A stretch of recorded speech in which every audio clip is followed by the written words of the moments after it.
ശബരിമല സ്വർണ്ണ കവർച്ചാ കേസിൽ ദേവസ്വം മുൻ സെക്രട്ടറി ജയശ്രീയുടെ അറസ്റ്റ് തടഞ്ഞ് സുപ്രീംകോടതി. അടുത്ത മാസം 8, 9 തീയതികളിൽ അന്വേഷണ സംഘത്തിന് മുന്നിൽ ഹാജരാകണം.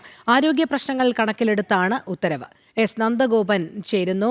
നന്ദൻ, ശബരിമല സ്വർണ്ണ കവർച്ചാ കേസിൽ ദേവസ്വം മുൻ സെക്രട്ടറി ജയശ്രീയുടെ അറസ്റ്റ് തടഞ്ഞിരിക്കുകയാണല്ലോ സുപ്രീംകോടതി. പക്ഷേ അന്വേഷണ ഉദ്യോഗസ്ഥർക്ക് മുൻപാകെ ഹാജരാകണം എന്ന് തന്നെയാണോ കോടതി നിർദ്ദേശം?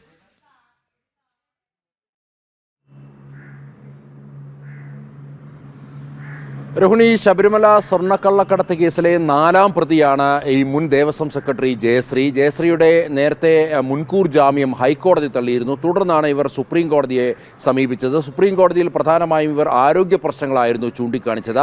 ഇതാണിപ്പോൾ സുപ്രീം കോടതിയും പരിഗണിച്ചത്. ആരോഗ്യ പ്രശ്നങ്ങൾ പരിഗണിച്ചുകൊണ്ട് അറസ്റ്റ് ഇപ്പോൾ താൽക്കാലികമായി തടഞ്ഞിരിക്കുകയാണ്. അതേസമയം 8, 9 തീയതികളിൽ അന്വേഷണ സംഘത്തിന് മുന്നിൽ ഹാജരാകണമെന്നുള്ള നിർദ്ദേശമാണ് നൽകിയിരിക്കുന്നത്.